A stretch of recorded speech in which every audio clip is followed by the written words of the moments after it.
I got you. All right, all right. Hey, everybody. So thankful for everybody to join us today. Students, we have some amazing panelists here. I am so excited to get into the nitty-gritty with them. Okay, let's start off with the amazing Jasmine Worrells. So before she introduces herself, I want to explain her bio. So we're gonna say that she's motivated by a passion for equipping aspiring and returning elected officials with what it takes to run for office and win. Jasmine Worrells has trained more than 2,500 Democratic candidates from New Hampshire to Alaska on how to run successful political campaigns. Her training style intertwines core campaign concepts with realistic scenarios in a way that is digestible for first-time candidates and is refreshing for seasoned politicos, priming candidates with the ins and outs of running for office. In addition to being an astute political trainer, Jasmine Worrells is a strategic leader passionate about advancing underserved communities. She currently serves as an innovation team director with the city of Memphis in advancing innovative solutions to address the intersection of climate justice with wealth equity for Memphians. Previously, Jasmine served for the Chief of Staff of Memphis Shelby County Schools, supporting over 100,000 students, y'all, and 14,000 employees. During the COVID-19 pandemic, Jasmine played a key role in procuring and deploying 95,000 devices to students and supported student-focused initiatives like high-dosage tutoring, internship programs, and facility-led improvements. All right. She also led communications and strategic planning at KIPP Memphis Public Schools, driving brand elevation and student recruitment. She has received recognition such as the Rising Star by the American Society for Public Administration, Memphis Flyers Top 20 Under 30, and Urban Elite Top 40 Under 40. Jasmine is a dedicated mom to daughters Niall and Molly. Dog sons Caesar, is that right? Sorry. Sorry, I'm so sorry, y'all. And wife to Kenneth Worrells Jr. All right, we got a heavy hitter with us. She's just one of them, though. All right, so I just want to introduce Jasmine Worrells. Is there anything you want to say before we introduce everyone else? No, I'm really excited to be here, Maya. Thanks to the STS team for inviting me, and I'm looking forward to the conversation. Awesome. Thank you so much for sharing your expertise with us.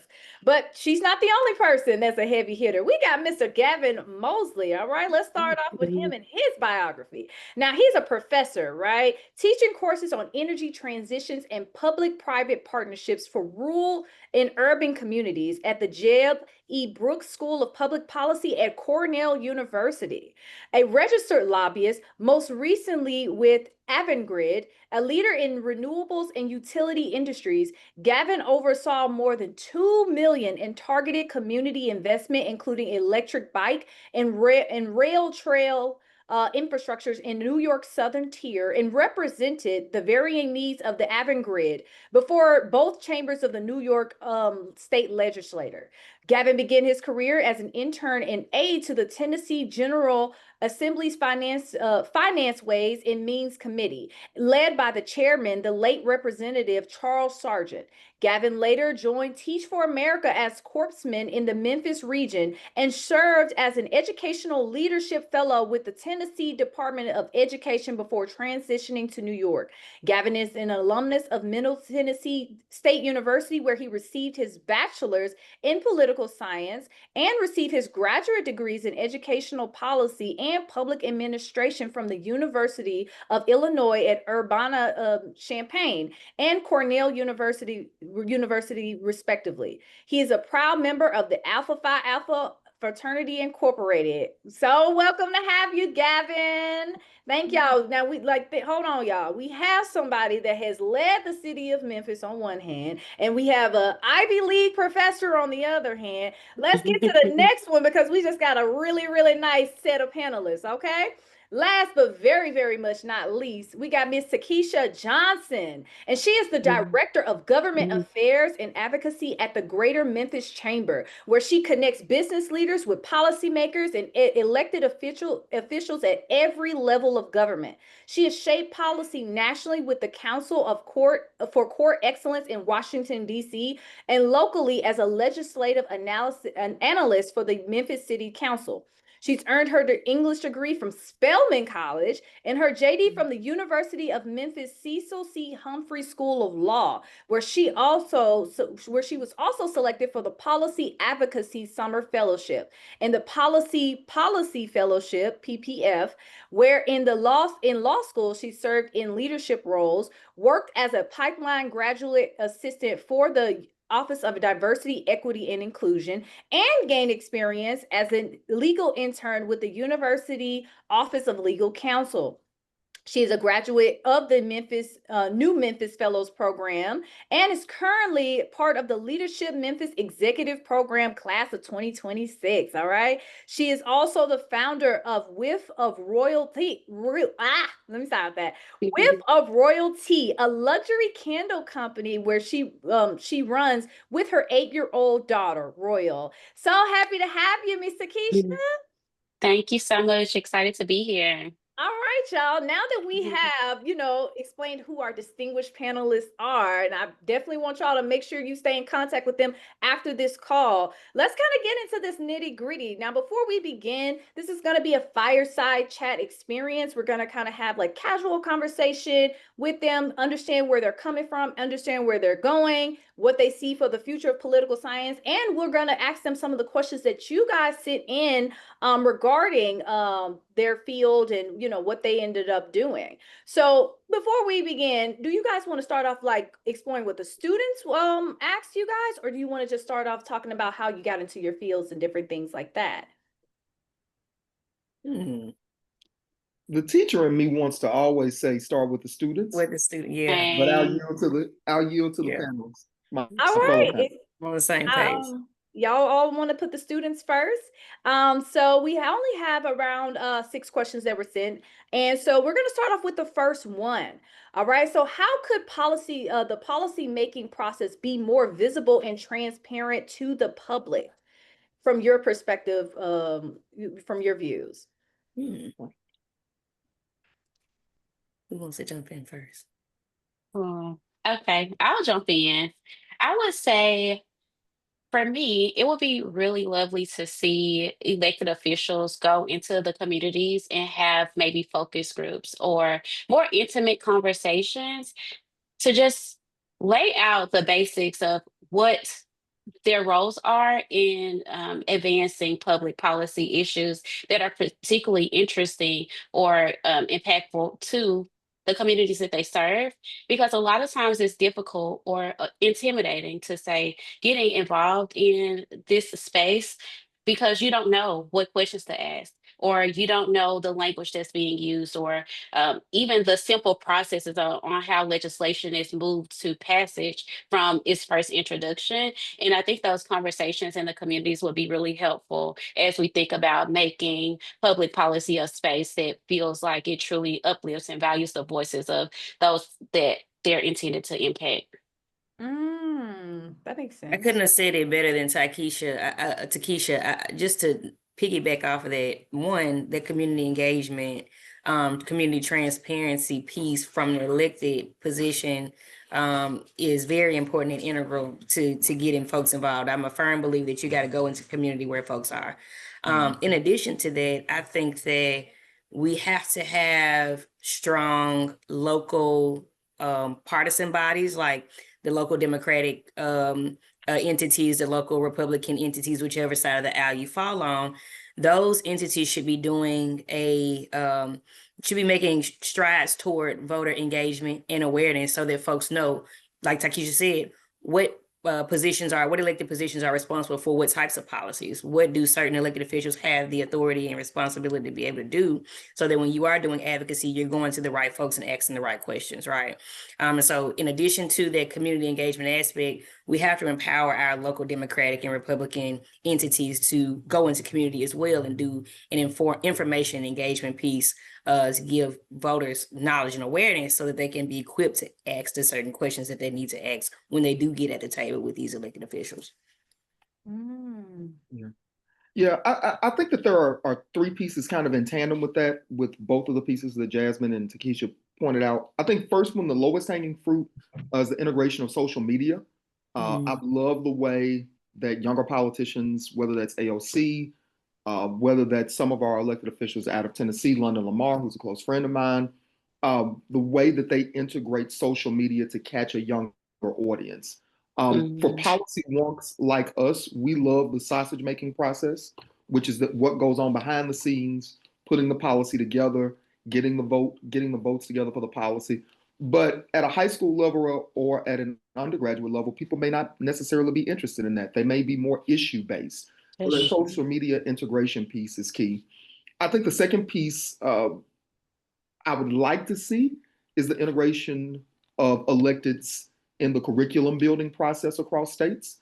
So states are mandated to come up with some type of civic engagement and social studies curriculum. And I think one of the ways that we could break down silos is putting forward a cross-partisan committee to look at what individuals need to learn about civic engagement. And that's very politically neutral.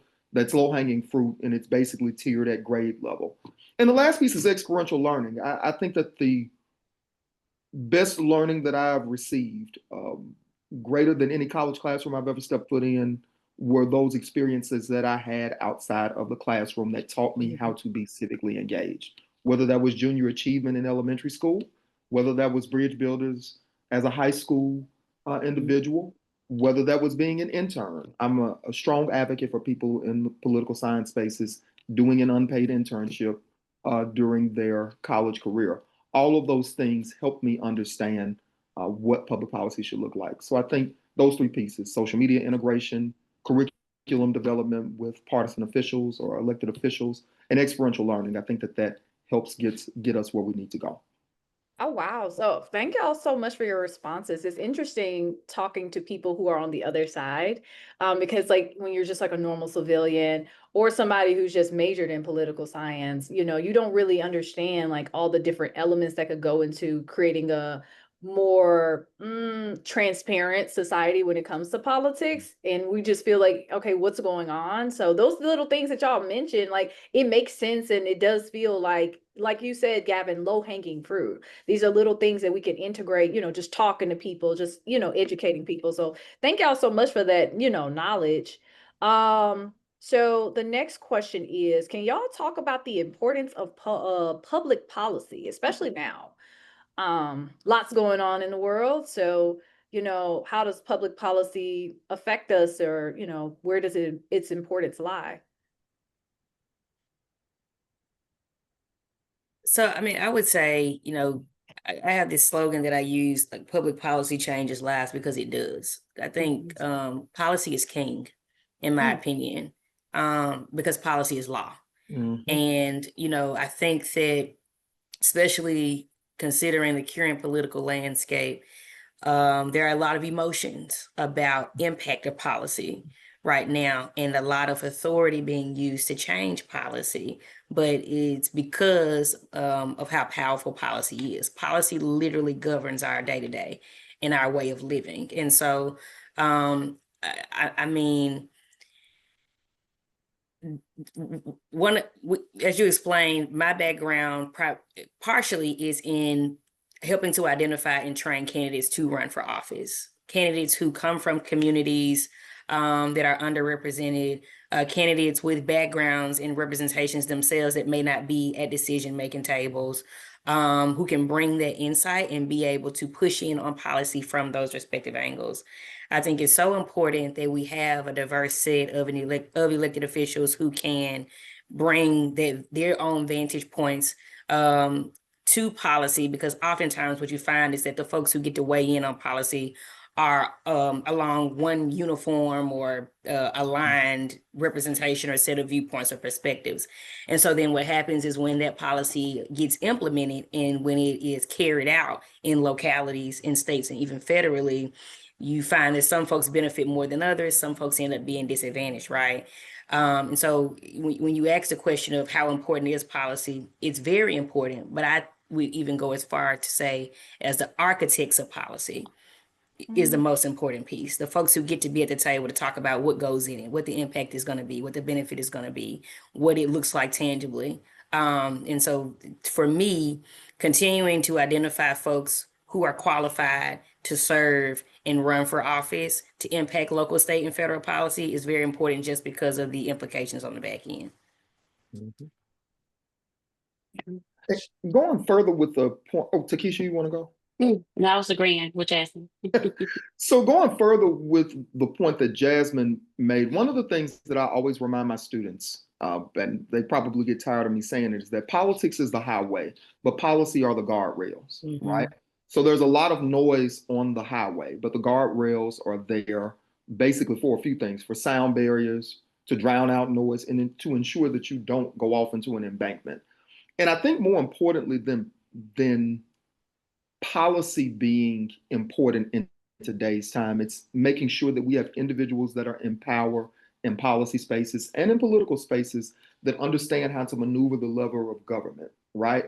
The largest expansion that we saw in civil rights in the 20th century was during the 1960s. And one of the reasons that that became a highly effective time period was because you had two individuals on opposite sides of the aisle that knew how to move the levers of government. Lyndon Johnson in the executive branch, and Earl Warren, who's a Republican, a conservative, that was the Chief Justice of the Supreme Court. And because they understood how to maneuver the levels of government, not just on the executive branch and the judicial branch, but also in the legislative branch, they were able to make these civil rights advances seem rather seamless. And they were able to do it in a way where you didn't have this acrimonious back and forth between the executive branch and the legislative branch and the judicial branch. That doesn't mean that you don't have disagreements, because that's what happens on the highway. That's politics. But if you do it in a way that showcases the strong abilities of all sides, it ensures that when that discussion is over, that advancement moves forward. And I think that's the power in policy, making sure that you have individuals that understand how to maneuver the levers. Yeah. And just to add, policy is important because it dictates how people live, especially now in my role as Director of Government Affairs and Advocacy. It's particular to businesses and communities. So the public policy that is advanced through our office and that we are meeting with our local, federal, and state elected officials on, they're pivotal to whether or not the businesses in our communities, where those are the big businesses or the small businesses, thrive or struggle. So public policy gives us a voice at the table to create the livelihood that we want. So that means, especially now with so much going on with AI and just a lot of changes right now in our society, public policy is a gateway to determine what does investment look like in our communities, what does technology and workforce look like in our community that makes sense for us, because it may look different in different places. But public policy is that direct line to those jobs, to those investments, to ensuring that the people in our communities have a livelihood. So Yeah. important, very. Policies are the rules. Yeah. The policies are the rules. And I mean, just because, the audience that we're speaking to are folks thinking about coming into policy arena, I know you'll hear me talk a lot about elected leadership, but elected leadership is not the only place to influence policy by far. In Takesha's work, Takesha influences policy. You have legislative aides that influence policy. Most elected positions, they're not the ones that are drafting the policy at all. They are, they have a team of folks who are experts in those arenas, who are drafting that policy for them to review and speak to any nuance or adjustments that they want to see, and then they carry the policy. But the actual architects and drafters of that policy can look a bunch of different ways. You can even influence policy from a lobbying standpoint, right? And so just what I want to try to do during this time is also weave in very tangible exposure to career opportunities. If you're not that person that wants to be out front in elected position, there is there are several avenues of ways for you to influence policy from behind the scenes. Exactly. And actually, in my role as legislative analyst, I was one of the ones behind the scenes writing those policies, the resolutions, writing the zoning change ordinances, just all of the things that happen. The council member is the one that presents it to be voted on. But that is definitely a role where if you're just interested in the writing process, the research process, and are comfortable with passing your work along to have somebody else as the face, but still knowing that impact is being made, legislative analyst, legislative aid, and I think that those roles are on every level of government are definitely worth looking into as well. Okay, I first of all, I thought that was amazing. One of the key things that I noticed in all of y'all's you know, speaking was agency, right? Like we all have the agency in some regard to influence policy and be a part of the process.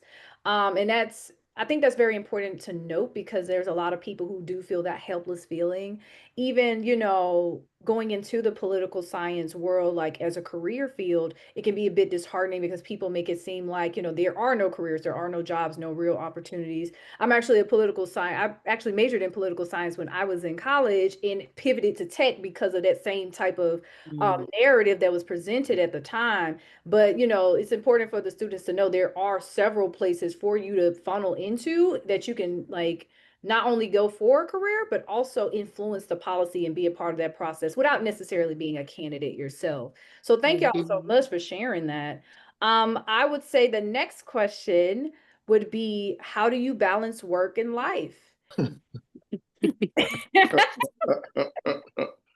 we all laugh. There's a such thing as balance. Right. But to that point, Gavin, I will I think it's important at the very forefront of your careers for you to understand that balance is not a thing. I wish that was something that someone would have told me. Balance is not a real concept.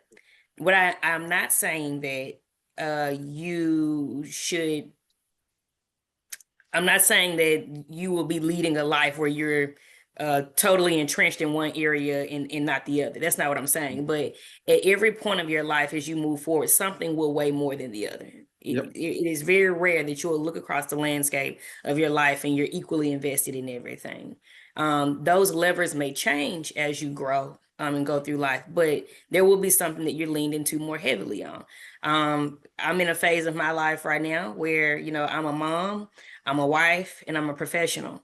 Some days I'm a little bit more leaned in professionally and a little less leaned in as a mom and as a wife. And sometimes I'm leaned in a little bit more as a mom and I'm a little less leaned in. So I want to first preface that in my opinion, balance is not a realistic concept, but just because it just doesn't translate that way in reality. I think one of the things that I try to do to maintain good proportion in the different aspects of my life is to one, just make sure I'm doing good checks, right? And so there may be times, like I mentioned, if I have to lean in heavy into work, because that's the season I'm in, I call it getting it out the mud. I tell my husband, hey, for the next month, I got to get it out the mud. So just know that I'm gonna slack up as being a wife and a mom, right? But I'll do a good check with my husband. If he's saying, hey, I need you to be more present with me, then I just know that if there is a round table at work and they're asking folks to take on projects, I might not need to take on as much. Same thing with my children. If I notice that they have more of a need for me, then I'll tell my husband, we can't have date night this Saturday. Let's do date night with the kids.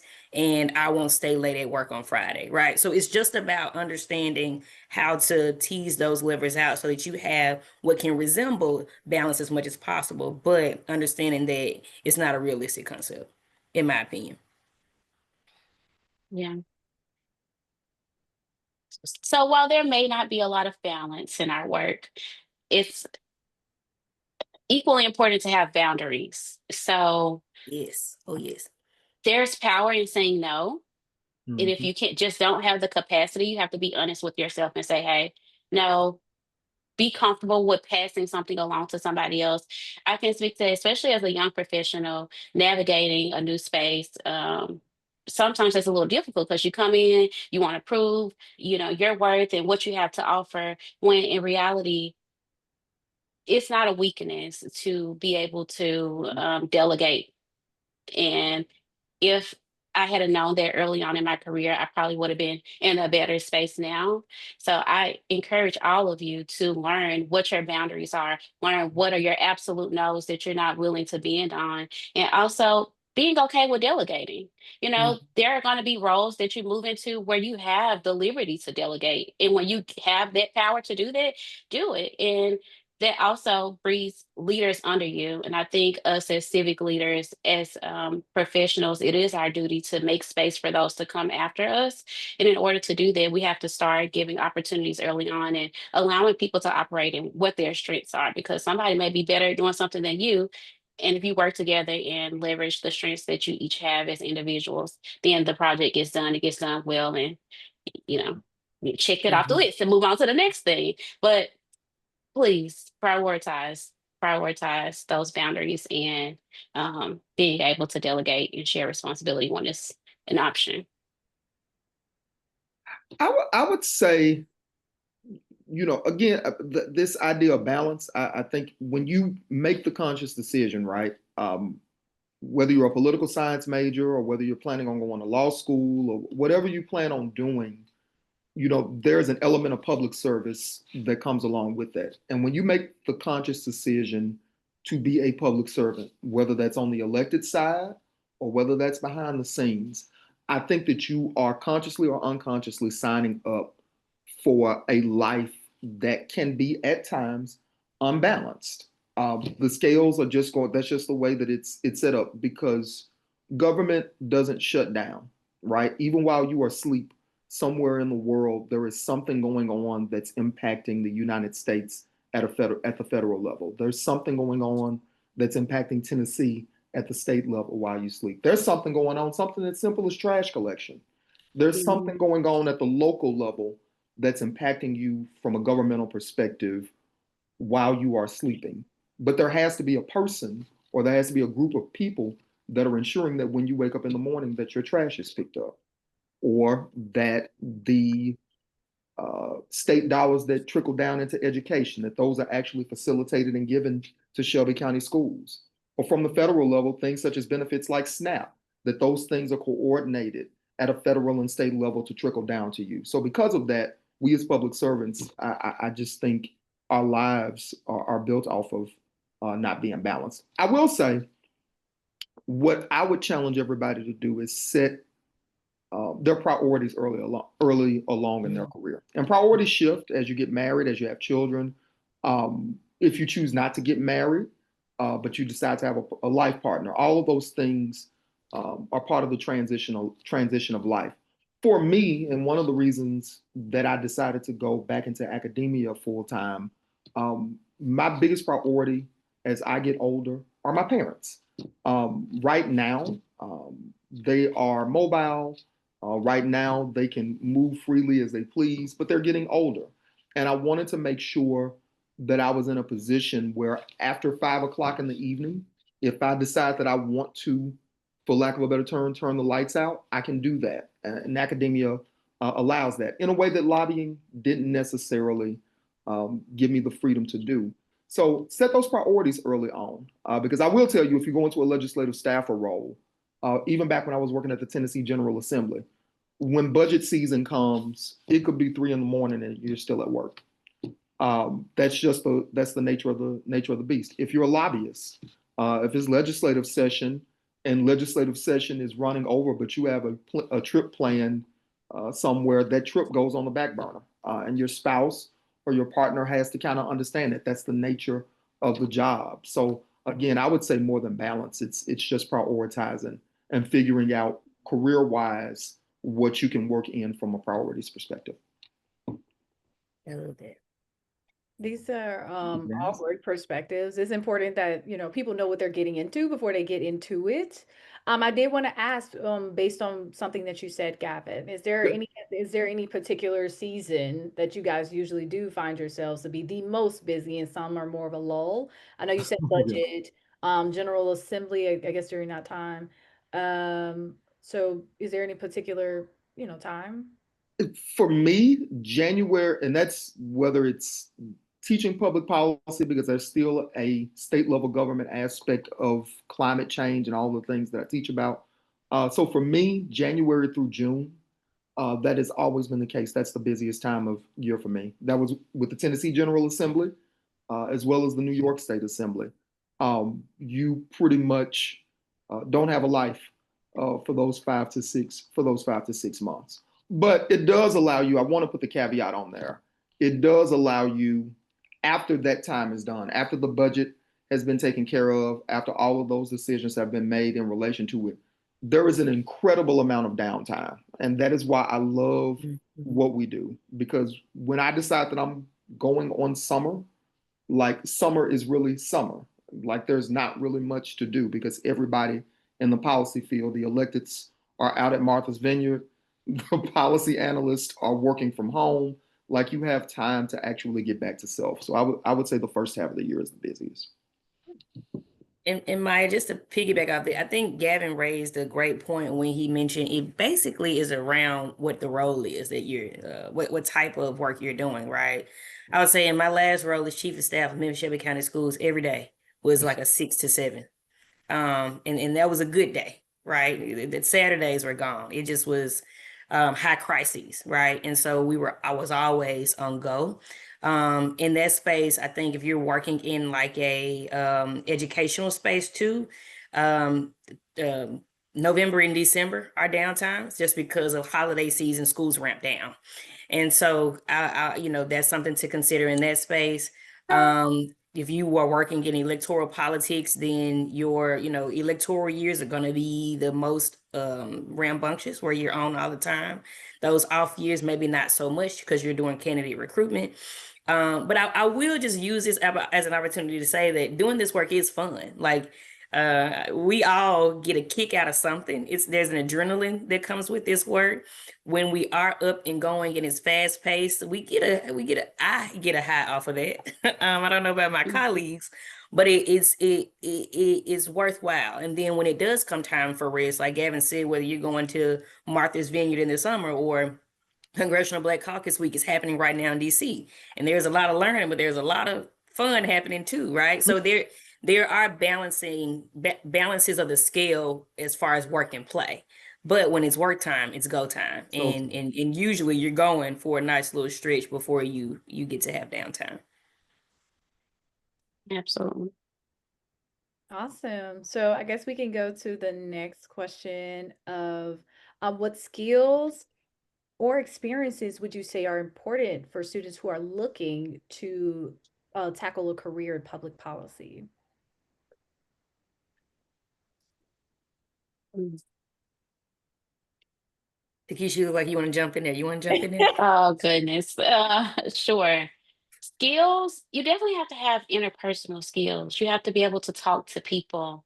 You have to be able to listen because it's so easy in this space to think you know what a community needs or what the need is based on your combined learned experiences, but you have to be willing to listen and understand that the needs may be different based on a particular community that you're advocating for.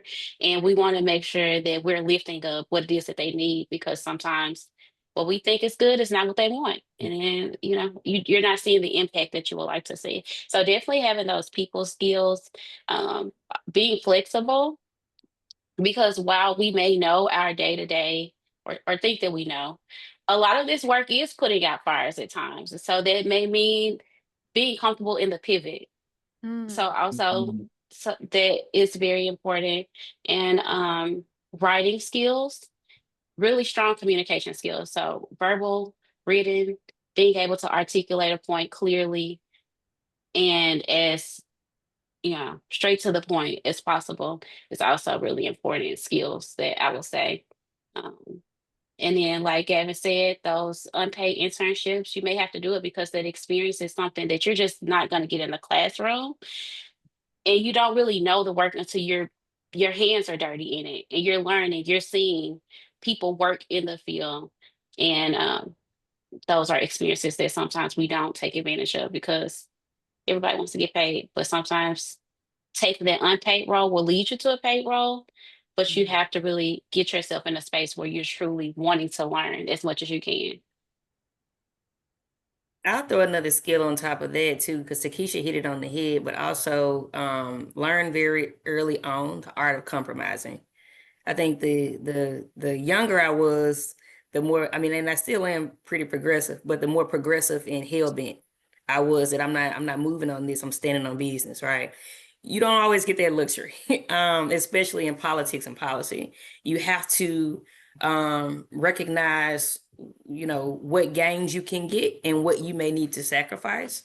A lot of political work is being able to compromise and come to an agreement with folks who think totally different from you. And so if you feel uneasy having conversations with folks who think differently from you, or you're like an all or nothing type of person, it's going to be a challenge. Not saying you can't get through it, but it's going to be a challenge to move through the work unless you're willing to evolve out of that space. What I'll say from the experience standpoint is, like my folks have said, jump in. Their experiences abound, right? If you want to, get involved on a local campaign and help run that campaign, if you want to find an internship with city government this summer, if you want to, go and spend some time in Nashville at the state capitol and do a fellowship, if you want to join the Young Dems and become president, if you want to do the CBC fellowship in DC and go work on the Hill, right? There are so many opportunities to jump in and get very hands-on. Like Takesha said, get your hands dirty in public service and public policy, test the waters out, but get out there. This is the prime time for you all to be out at the events, showing up, showing out, letting people know who you are, what your interests are. A lot of great opportunities come out of conversation. Yeah, from me just showing up at this event and say, hey, I'm Jasmine and I'm interested. This was before I even got into my master's in public administration, but going out and saying, I'm interested in a life in public service. Do you know of any opportunities or folks I should be connected with? Really be getting it out the mud on networking and having conversations with folks in the space and uncovering opportunities that will really help you to be able to get leveraged and leaning into certain spaces that otherwise you may not have even known about. But stack your summers up with internship fellowship opportunities would be one of my biggest recommendations. You can do that locally at the state level or even in DC federally. I would say because I mean, Takesha and Jasmine really pointed out the keys, and just to echo what they said, two things that resonate. Number one, humility, something I wish that I had learned a little bit earlier in my journey. And when I say humility, you know, especially if you're behind the scenes, it may very well be the case that you're the smartest person in the room, right? You may have a very good grasp on policy, how it's going to impact the community around you, but you're not the star, right? The elected official is the star. Or, in Takesha's role, like the CEO of the chamber is the star. And it's your goal to kind of help guide the quarterback, not be the quarterback. And you have to be humble enough to say, you know what? This is a moment where I need to step back, right? This is a moment where I need to provide the talking points. This is the point where I need to be the data person. Whatever role you're tasked with being, be humble enough, even if you're the smartest person in the room or the hardest worker in the room, be humble enough to accept what role you're being told to do. Secondly, I would say 1,000% writing. One of the quickest ways to get fired is writing a bad policy memo. That is one of the quickest ways in a policy or legislative capacity to be let go. Sharpen your writing skills, and that's something that doesn't take law school. It doesn't take a master's degree. Sharpen those skills while you're in undergrad. And the last piece, I go back to the internship piece. There was not a summer when I came home to Memphis. There was not a summer that I didn't volunteer with the campaign. And I say that as a point of importance because you never know where the next gig is going to come from. An unpaid campaign opportunity, if a person is elected, could turn into a full-time role. A full-time role in that person's office could lead to you being in a manager or a director position. We can't forget, we have so many individuals that were high-ranking officials within the Obama administration, and even some within the Biden administration that are in our age bracket, that made a one-off decision to volunteer for Obama for America. And because individuals saw their work ethic, because individuals saw their desire, their hunger, their thirst, that allowed them to move into positions at a higher level. So just keep those things in mind. Okay, these are all like amazing. Like it's interesting because a lot of that is like interpersonal growth that one must make, just maturing and growing and learning to compromise and having a work ethic. I did want to ask because you did mention sharpen your writing skills, Gavin. Mhm. With the onset of AI, what has that been looking like for, the new, people who are writing those memos? Are they being written by AI? Is it still a, focus on doing it pen and paper? How does that affect the field? Yeah, so it's interesting because we were just talking about this at a faculty meeting here at Cornell three days ago. So many colleges and universities, so R1 institutions have access to technology. So it's kind of like a counter to AI that we can tell it's going to tell us if you use AI and where you pulled it from. So and at Cornell, we have an academic integrity policy. So if you were to go against that, that automatically puts you up for sanction with the university. So I would say we don't see it as much here. We have this saying that AI should not be on top, but it should be in the midst. So we understand that individuals are going to use AI now, and we should use it to our benefit. I do believe that it becomes an asset for legislative staffers because you can look through a large amount of information in a very short period of time with some of the AI models. So I think that that's a plus that could cut down on a lot of the time that we see, say, during legislative sessions. At the same time, you know, policy as it's given to an elected official is written by someone, right? So those are your gatekeepers in an office. So the worst thing that you could do, going back to the last point that I made, is take information from AI, not know where it's coming from, not know where it's sourced from, and you potentially write a bad piece of legislation and hand it off to an elected official who may not be researching it on their own, and that automatically turns into a communication snafu, or that automatically turns into a snafu on their end. So just use it to your advantage. But I don't see it proliferating in a way where it takes over the need to have basic writing skills in the field. Awesome. So, first off, before we continue, Jasmine is sharing some things in the chat, and I'll be sharing them right now. But for panelists, okay, we have some Q&A from the students, and Yeah. they're very excited. And so I definitely want to just tackle them as because they're coming back at the back, and I want to give y'all the opportunity to directly address their concerns or whatever. One of the students asked, like, why should we as college students believe in the public service space when it seems like it's entertainment instead of true advocacy? Mm. Mm. I would go, ooh. I can be the unpopular one on the panel since I no longer live in Texas. I'm gonna How let about you that? be the unpopular one, but what I will say is, think about what we said at the onset of this entire thing. Policy is king. And regardless to what the public arena showcases, policy is still king in democracy. Mm. And so, although there are great debacles made around politics and democracy, I would go as far as to say that that's what they want you to believe. Mm. Is that this is all foolish. You don't need to be in this space because it's all foolish, right? I would go as far as to say that's a distraction from the work. The opposition benefits when there are folks who believe that they shouldn't be a part of the work because it's foolish.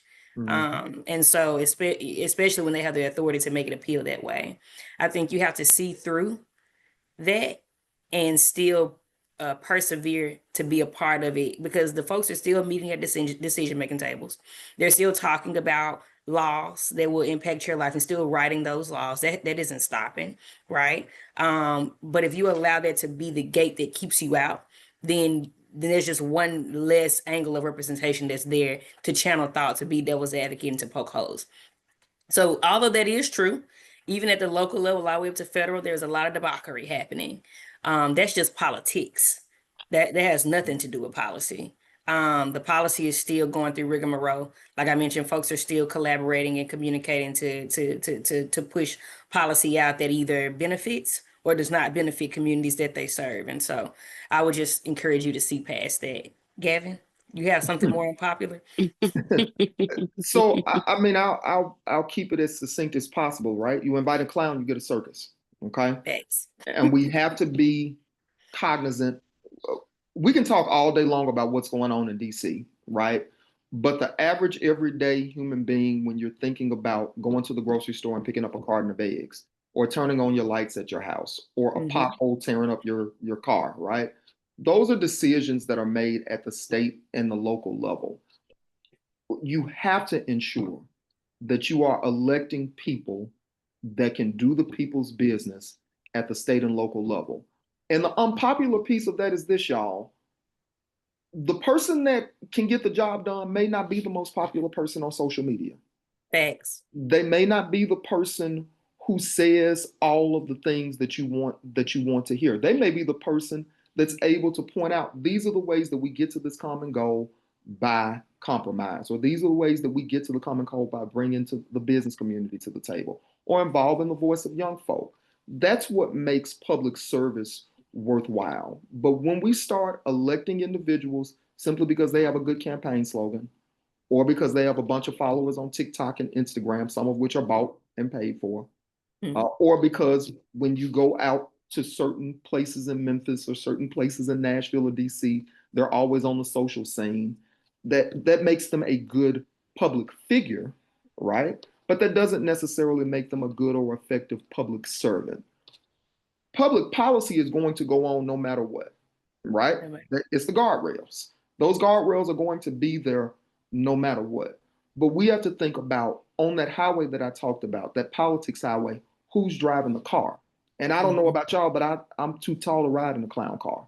So stop inviting the clowns. Stop inviting the clowns to the public forum. And I think we get back on par, and that allows us to make public service worthwhile again. Yeah. Wow. Well, you both hit that perfectly. But I will say it's true. I do think that a lot of the debauchery is a distraction.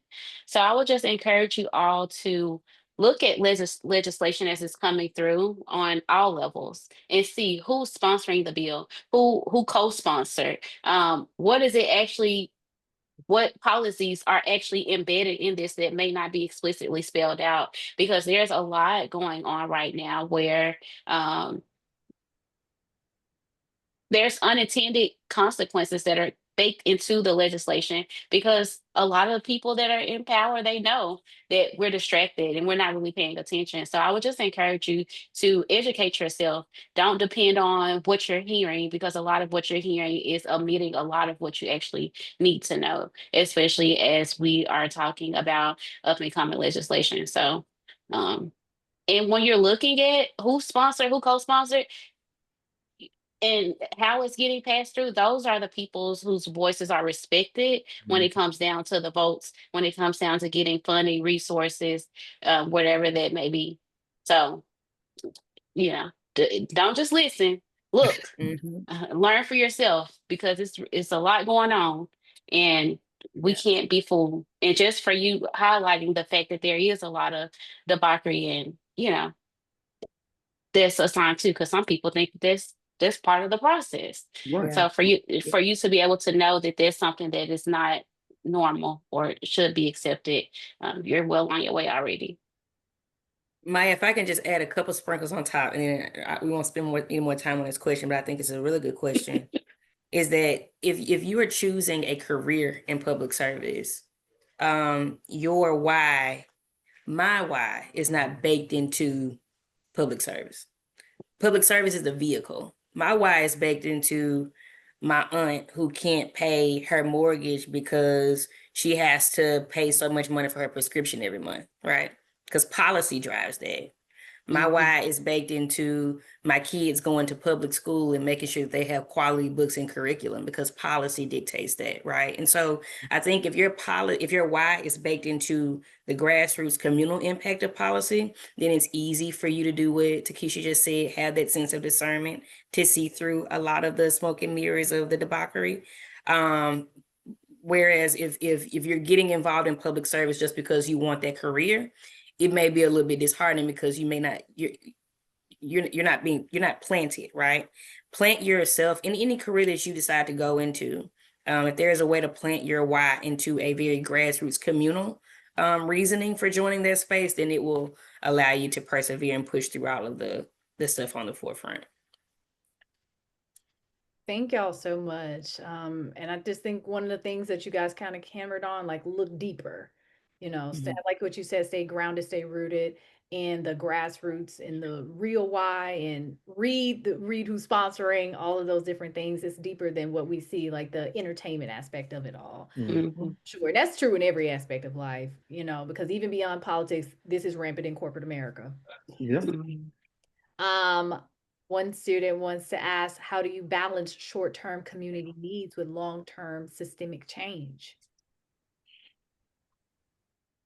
I guess I'll take that one. So, I mean, I think the easiest way I'm going to use an analogy, right? And then I'll kind of explain where I'm going with the analogy. There's this old saying about the easiest way to eat an elephant is a piece at a time. Okay. And I've always approached policy in that fashion. The way that you balance the two is understanding that pretty much all goals that you're going to make are going to take incremental steps. So any piece of policy, unless it's a short-term fix, but even something as simple as road paving, right? We can't just come along and say that tomorrow we're going to pave all of Interstate 240. That's just not how budgets work. That's not how policy work. There's a review and a regulatory process that has to happen. It sounds great, and it goes back to the point that Takesha and Jasmine were just making. It makes a good soundbite, but that in reality is not how we work. What we can decide is how much is the incrementalism, right? We can decide how fast we're driving towards the goal. Still doesn't change the fact that it's not going to happen overnight, but it does change the fact of how long it takes us to get there. That's where the balance comes in. And that's where community input is key. That's a part of the balancing process. That's where understanding those that are on your team, their strengths and weaknesses. So if you're with the city, right, understanding the strengths and weaknesses of your engineering department, your public works department, that's going to decide a lot of different things relative to your budget, your policy plan, and otherwise. And I think the other part is I'm a huge proponent of any elected official and any high-ranking public policy official, because everything has a sunset. The average person is not going to be in office more than 8 years, and most policy professionals are going to transition in and out with those elected officials as they come out in 4 to 8 years. Set some non-negotiable goals on the front end. So mandate to yourself, mandate to the person that you're working for, these at the end of your term, these are the 2 to 3 things that no matter what, we have to accomplish. They need to be actionable, they need to be obtainable, and they need to have input from all on the team. If you do those things, your short-term and long-range planning are going to plan themselves out, right? But you have to have buy-in. So.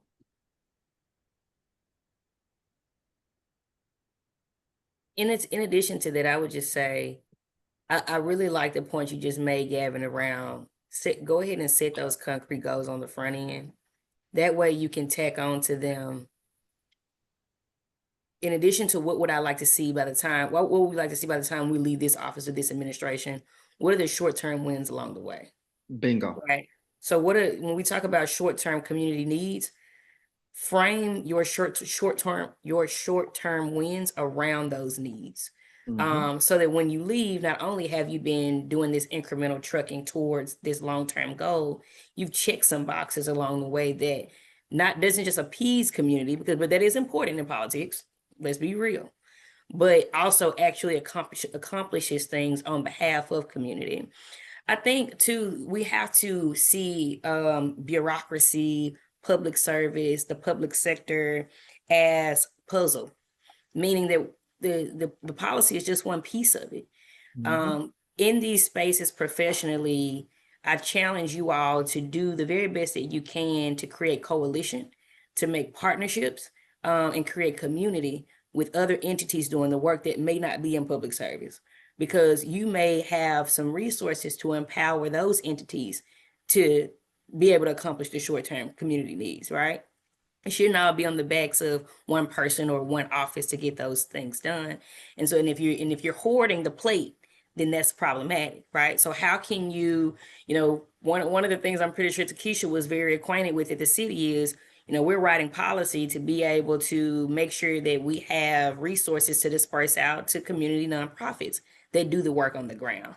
Create that ecosystem so that everybody gets a piece of, so that everybody gets a tool out of the tool bag to be able to do the work, if that makes sense. Yeah. And two, sometimes that systemic, it's helpful to work backwards. So you're looking at the problem, is this whole big thing, and then you're thinking about those small, right now things that you could do to make an impact. So maybe homelessness is the issue. I mean, we can't eradicate that in one sitting, but what we can do, or what I was able to do when I was working as a legislative analyst, was have community drives. Simple as that. Go out into the community, provide resources, whether that is having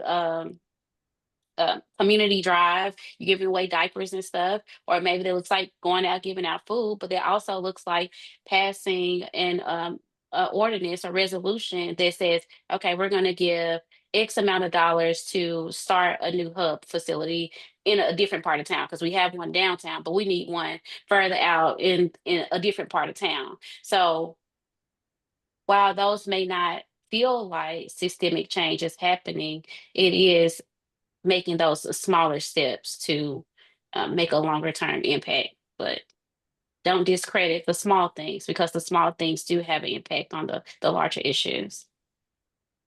I don't know. This is my favorite question that y'all answered. Like everybody Mhm. ate with this because there's so many jewels in that. I love how you said, Gavin, set your non-negotiables from the beginning. This is what I want to accomplish by the time we're done with this.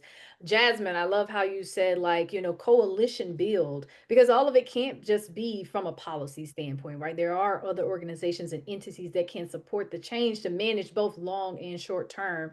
Takesha, I just love how you said, like, work backwards. It's just, I don't know, it all comes together. Like, it's actually like, even if you don't decide to go into policy or whatever side of policy you go into, I just feel like if you're interested in community engagement and change, like all of these pieces of advice are relevant, and we should all just kind of keep them in our back pockets.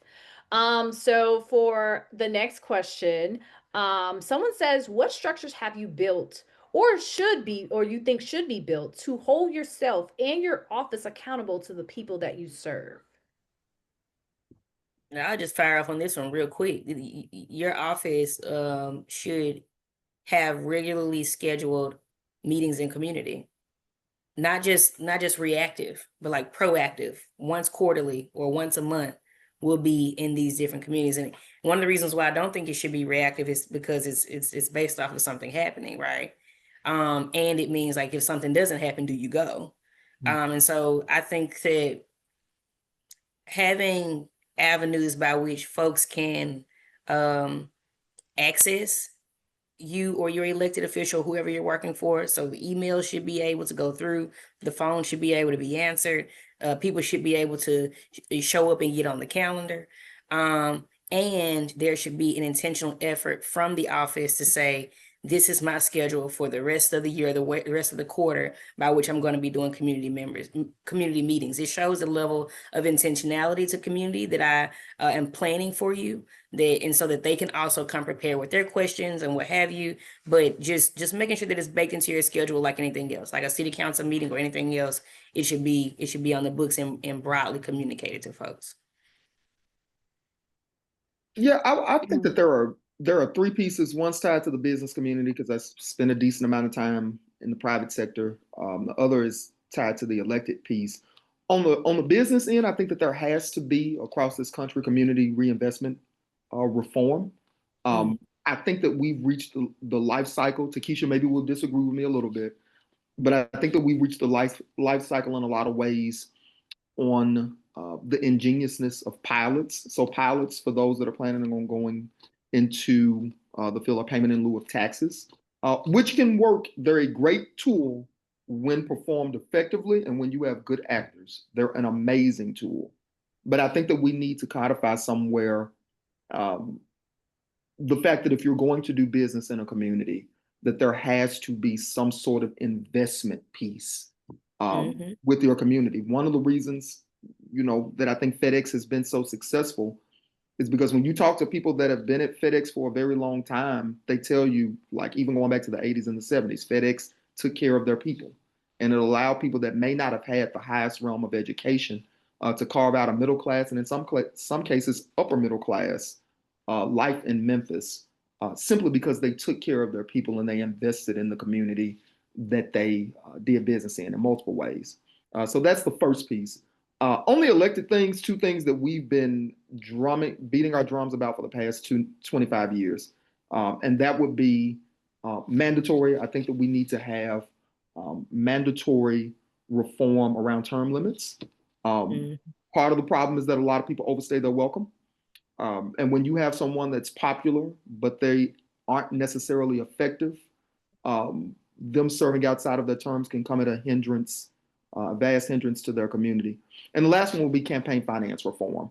I think if we're able to get dark money out of politics, or at least govern the way in which dark money functions within politics, we would be able to get rid of some of that clownery or debauchery that we talk about that goes on. Because you'd be surprised when you start looking at the money trails, you would be very, very surprised who's donating to who.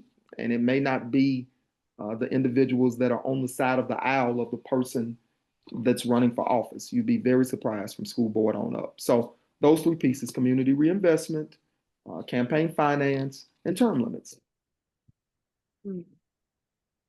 I would say, especially in my role now, and at the time that I came in, really driving that transparency piece, that community transparency.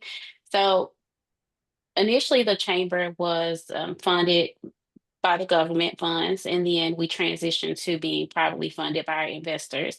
So there's a lot of myths associated with the chamber, thinking that we only advance policies or provide resources to the big businesses or the rich people. So something that was really important to me coming into this space was creating conversations with our community that felt intentional, that felt more proactive than reactive, though I came on the back end. So we were on the reactive side of that. But just going forward, as we have different investment coming to Memphis that the chamber is involved in, part of my role is ensuring that the community is informed about what we're doing, and when it comes to investment, when we have the opportunity to determine what investment looks like in a community, that the voices that need to be heard are at the table. And I think I've been kind of driving that piece home a lot, not just knowing what we think people want to see, but really hearing what it is that they need and they would like the investment to look like. So definitely creating those intentional conversations, um, those spaces, even if that means going out into the community, because we did a series of economic development one-on-one conversations where we went out to people's homes where they convened a group of maybe 10 or 15 people to hear and ask questions that they just couldn't find in the media. The news has been so unresourceful lately.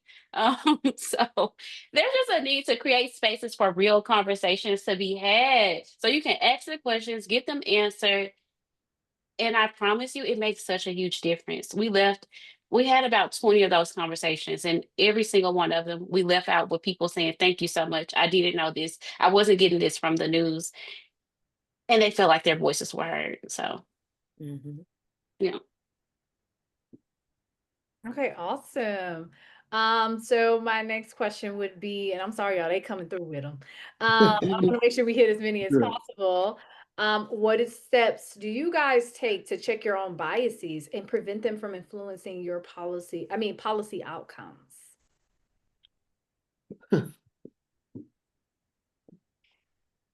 Go ahead, Gavin. Go ahead, go ahead. So for me, and I'm gonna give a little background information, you know, and if I ever end up running for political office, it's probably good that I've put this information out here now so that it doesn't come back and bite me, right? So I began my career um, while a registered Democrat and a young Democrat. I began my career because that's who would hire me, working in a Republican office, right? So daily, I had to kind of put aside my own political beliefs. Unfortunately, I was working for Finance, Ways and Means.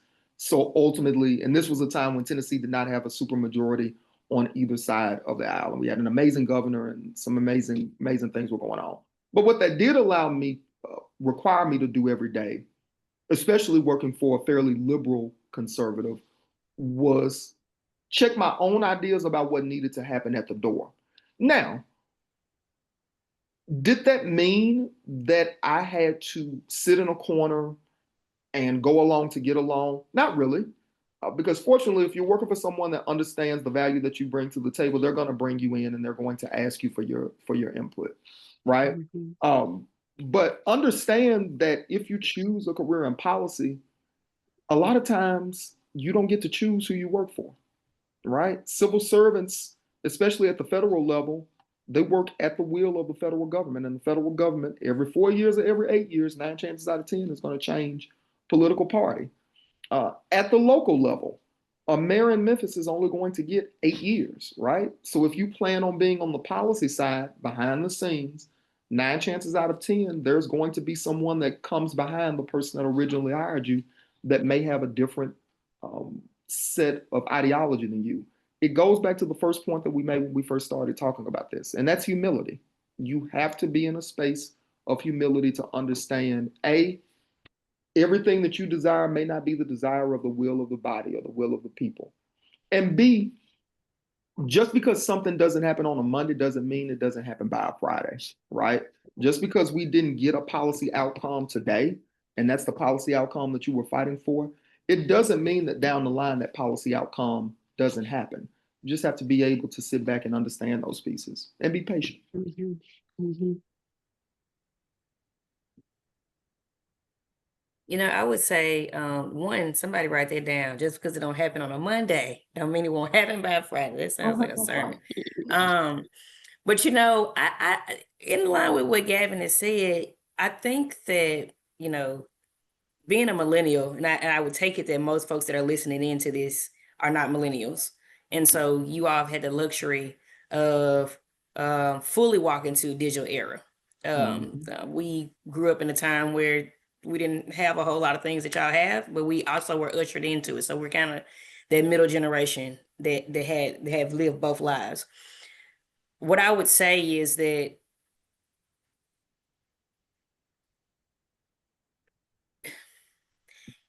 there is a likelihood. I want you to be intentional about pushing back against the likelihood that your reality is curated by an algorithm, Mm. right? I think that we have to be honest with ourselves about how much our interests are played into, from where we shop at to what we view on social medias to what we see on our streaming services. It all is cultivated and curated for our own personal experience, which means that it's cultivated and curated for our perspective and point of view. So that means that you have to make an intentional effort to push back against that, and one of the ways that you can do that is by seeking out perspectives that differ from your own. And that's one of the ways that you can check and channel a different, and not channel against bias.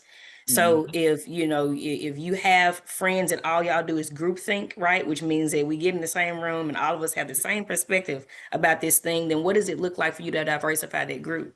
How can you find somebody on campus that thinks totally different from you and friend them and then have constructive dialogue with them, just to poke holes, not to change your mind about anything, but just to make sure that what you stand on is because you actually stand on it, not because it's been fed to you, right?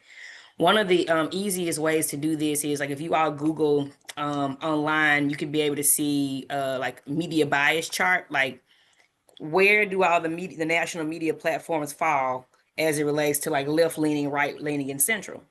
See where you get your information from. Where do they fall? Do you usually look at media that falls on the left side? I'm not saying anybody should be far right or far left, but what I am saying is make concerted efforts to diversify where you're getting your information from on a media standpoint, who you're having your conversations with, so that you have a well-rounded and informed perspective. So that even if you don't take on those perspectives, you at least have a notion of what those perspectives are. When you're in a policy space, especially like Gavin mentioned, maybe working for someone that may not be as aligned with you, then you need to have some of those considerations in mind. And it's even beneficial if you are working for somebody on the same side of the aisle as you, just so you don't fall into groupthink. So that would just be my thing, making a concerted effort to surround yourself with other perspectives when, as we know, our current realities are so curated to our own interests and beliefs. Mhm. And not much to add, but it's okay. We all have biases. So don't shy away from the reality that we all have them.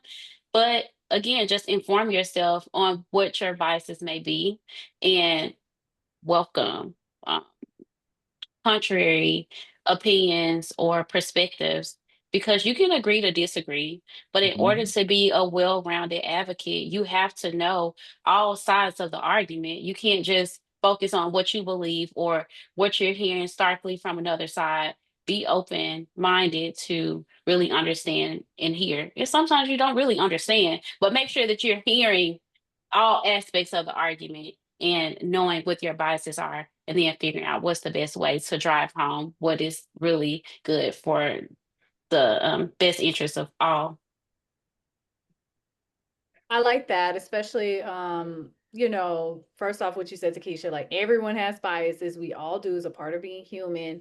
But as Jasmine said, try to step outside of your, silo and go explore other things. At the very least, to just be informed on what other people are saying and where they're coming from, right? And those experiences like Gavin had of working with people who do differ from you, those are things that just mold you. Even if you stay true to who you are, they help mold you into a stronger, advocate for what you believe, because it's hard to argue when you're coming from a place of ignorance, right?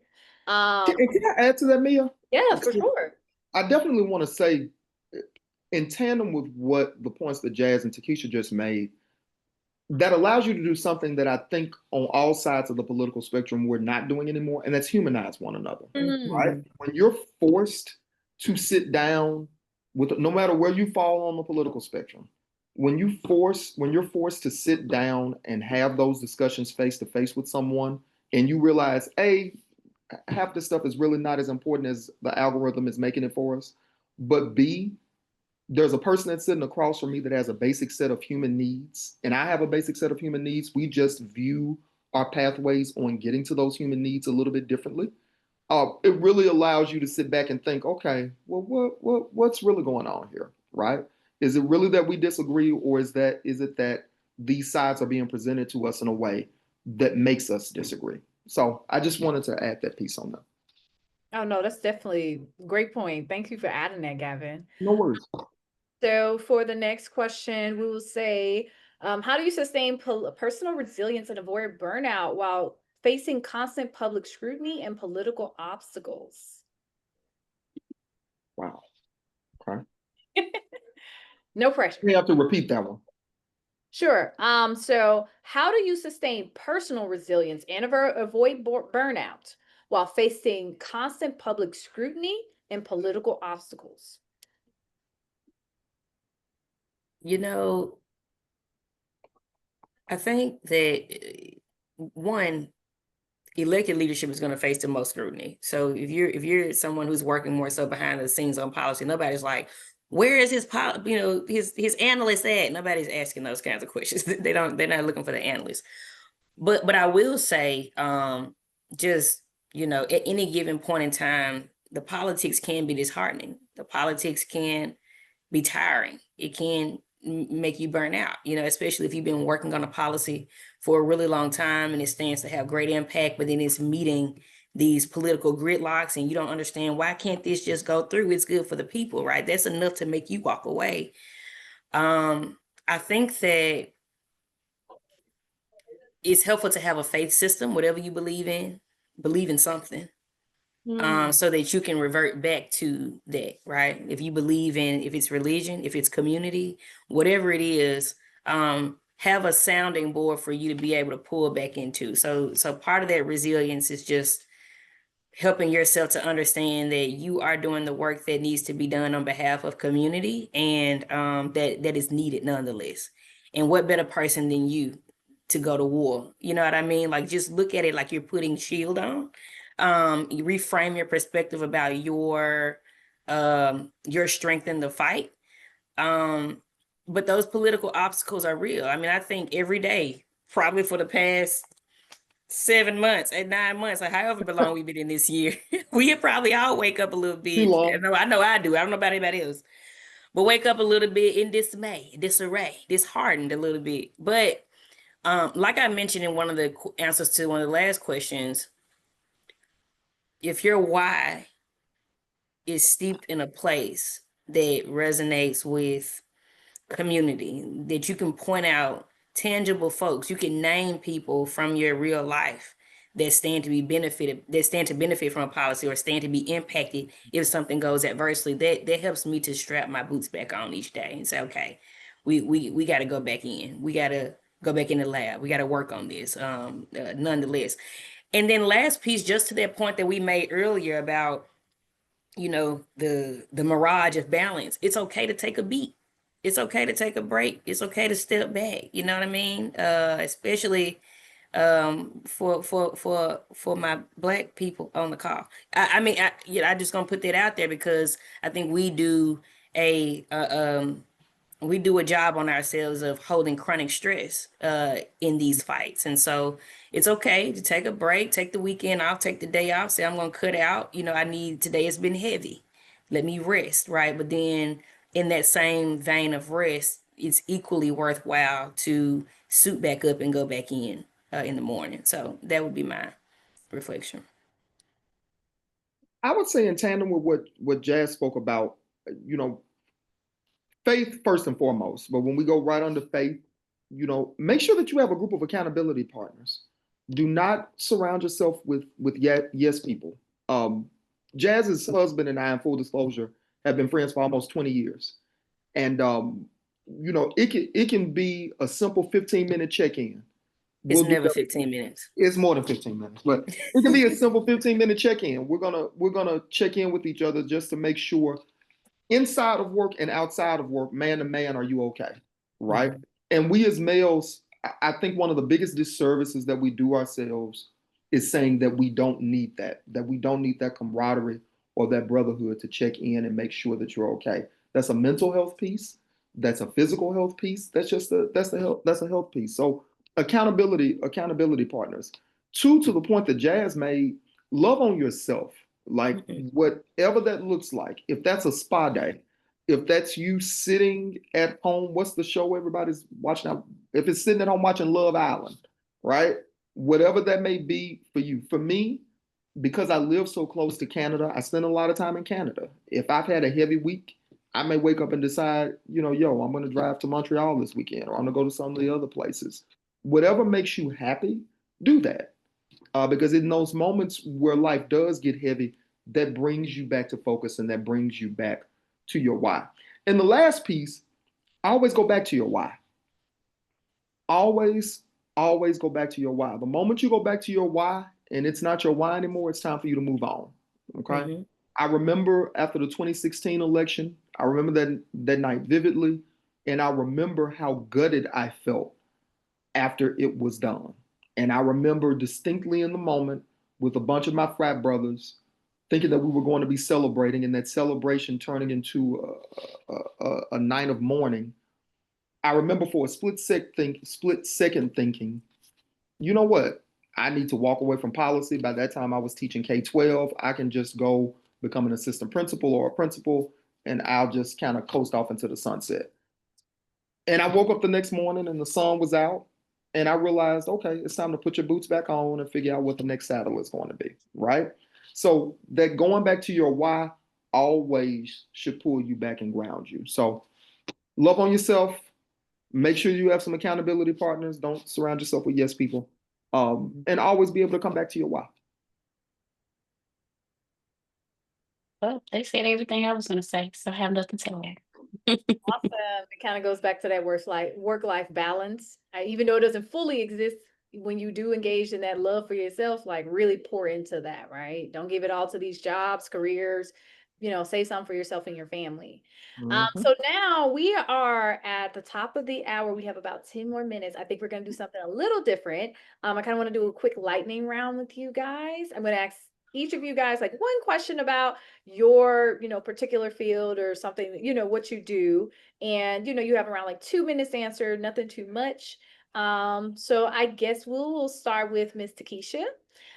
So business and policymakers, what you do, connect those two. They kind of have it can be one of those things that kind of has the public doesn't necessarily trust it, right? Because I mean, are there bribes being given? Who's getting what?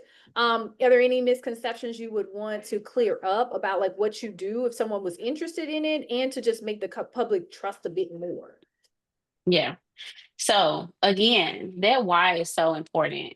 At the core of my work and what drives me to do this work is because I've always lawyer by trade. So graduated from Memphis Law. Prior to that, I was an educator as well. So I knew Gavin from Teach for America, where I taught middle school at kids in North Memphis.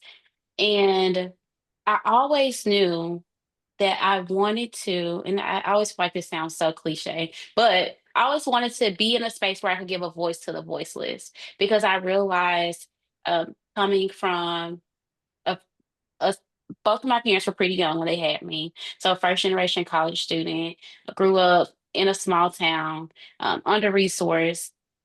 I always knew the issues that plagued the community that I came from. But I also realized that a lot of people in those communities didn't speak up because they didn't have the avenues to speak up, or they didn't know what they didn't know. So they didn't know what questions to ask, but they just knew every day they woke up, they had these set of issues, or these disparities in their communities. So I wanted to put myself in a space where I could bring those voices to the table. So I worked a little bit for Council for Court Excellence in DC, where I did a lot of work on evaluating the services provided by the child welfare system and the delinquency system, and how they service students that were in the child welfare system that ultimately ended up in the delinquency system, and what are best practices to be more proactive than reactive, because of course we don't want young people that have shown clear disadvantages that they're facing or struggling with to push them into the criminal justice system, which typically becomes a cyclical thing. Fast forward, I'm doing a lot of talking, but I know well beyond my 2 minutes. Still at the core of my why was providing a voice to young people that are going through these systems. So it was that. Then, as a legislative analyst for city council, it was still the people in those communities. Now, again, I work with some people whose priorities may not have looked exactly like mine, but I was able to say, hey, because I was the one getting the constituent calls. So the constituents in the community are saying that they don't feel safe because it's disgusting. There's trash everywhere. So that looked like writing an ordinance to specifically address blight remediation. So again, giving that voice, and they look different.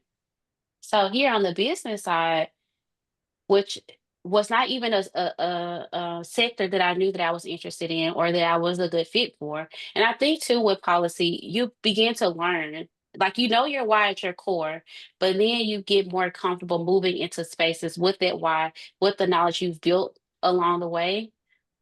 And it may not look exactly how you thought it was going to look, but you're still able to do the work that is meaningful to you in the communities that you seek to advocate for.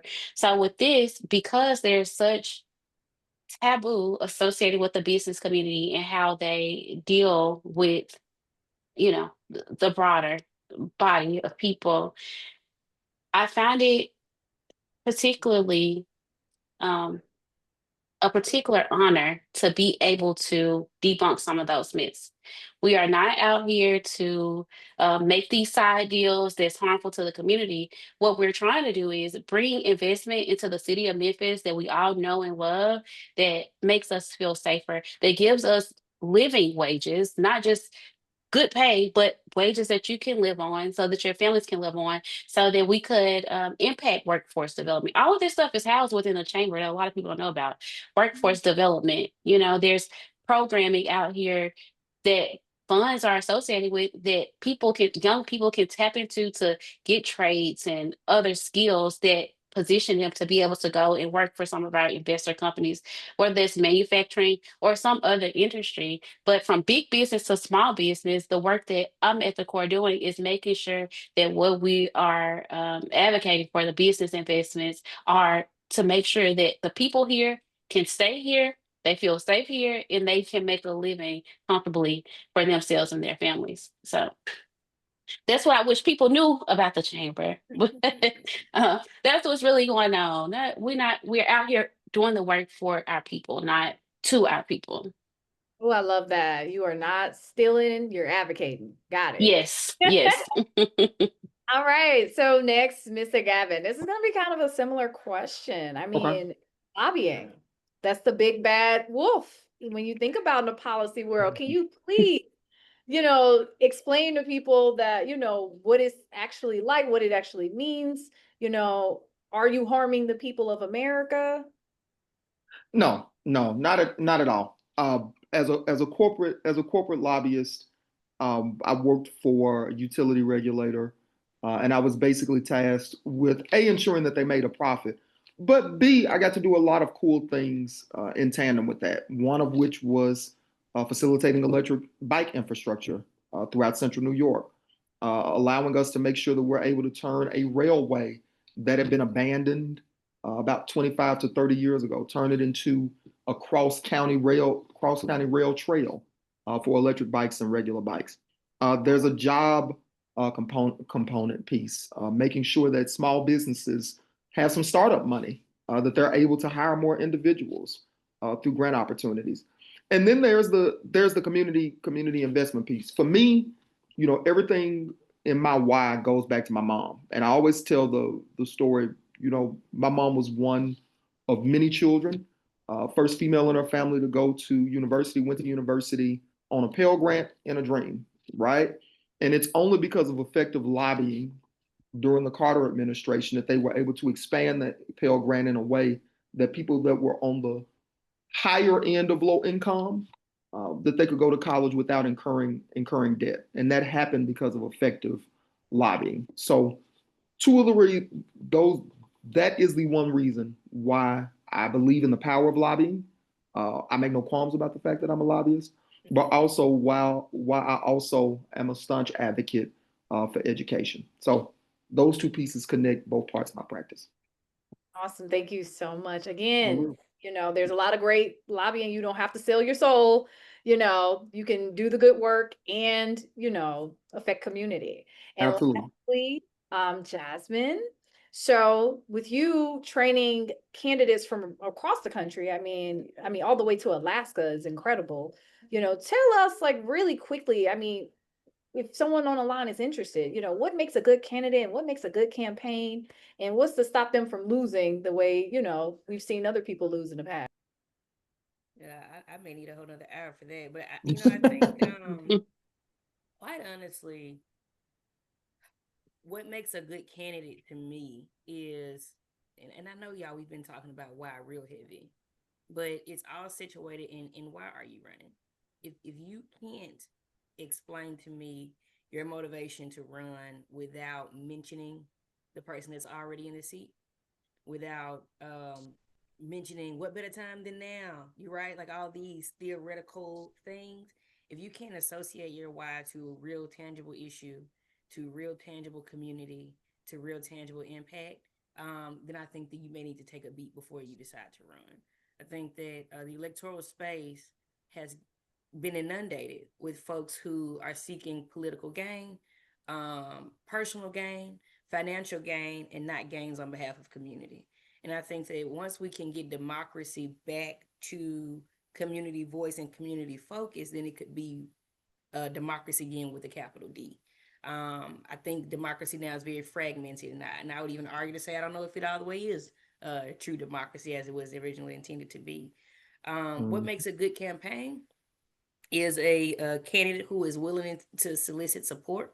And so being able to activate the relationships that you have around you to pour into and put effort into your campaign. Any training that I do, you'll hear me say is if there's one thing that I hate, it's an octopus candidate. Somebody may say, Jazz, what's an octopus candidate? It's a person who thinks they can do all things by themselves. You cannot, right? In no form of life, and in electoral space is no different. And so having a firm why, orchestrating your entire campaign, your commitment, all those things around that why, and then building a real grassroots communal campaign full of folks who can lend themselves their their efforts and expertise to helping you run and win is a key component. And then just not allowing your ear to community stop at election day, right? That's actually when your ears should start to open. You start to listen and understand, what do people want, what do people need, not being not allowing that to stop your training. How do I now become a great elected official? I was a great candidate. Now I got to learn how to become a great elected official, right? Because it doesn't automatically translate. So being continuously open to training and continuously keeping your ear to the ground community will get you a long way. Awesome. Thank y'all so much. Now I got one last question for everybody, and this is the one that the students I know want to know the most. Are there jobs? Will they be able to be employed after graduation in this? 1,000%. 1,000%. 1,000%. And one thing about like we said, policy is law, y'all. Policy won't let up. You can get a policy job in the private sector, in the public sector, in the nonprofit sector, anywhere, like quite honestly. So policy is actually one of those spaces that isn't getting the life squeezed out of it. It's actually a great space to lean into if you're looking for employment, because the opportunities are also so diverse. It's a very webbed career. And I definitely think that we'll be seeing some sort of expansion, right, with the integration of AI. And depending on what happens after this current administration, there's going to be some level of turnover at the federal level. So I would say if you're in college right now, you're probably in a prime space for 2026, 2027, 2028 to position yourself for some really cool opportunities. And in the meantime, like we have said, intern, get fellowships, like get out there and go ahead and start getting acclimated so that when those jobs do come about, somebody calls you. I will end on this note. No job that I have gotten post college has been because I applied. So if there is anything that I can leave you with, your network can work for you. The relationships that you make can work for you. Make it where people say your name in rooms when you're not there, right? And then do the same for the folks that come up behind you, because that's what we do when we have been done well for ourselves. Awesome. And also we have some pretty big, a pretty big election coming up next year in 2026. So there's a lot of opportunities to get involved, volunteer, get to meet, rub shoulders for a lot of y'all college students. So yeah, thank y'all so much to our wonderful speakers. I know we didn't get to all of the questions, but I've listed all of their social media, you know, if you guys want to reach out to them on LinkedIn, if that's okay with you guys. And just connect with them. Please expand your network, ask any questions. And thank y'all again for so much for speaking. And thank you, students, for so much for listening. And yeah, it's been Thank y'all for having us. awesome. Thank y'all. Bye-bye. All right. Bye-bye.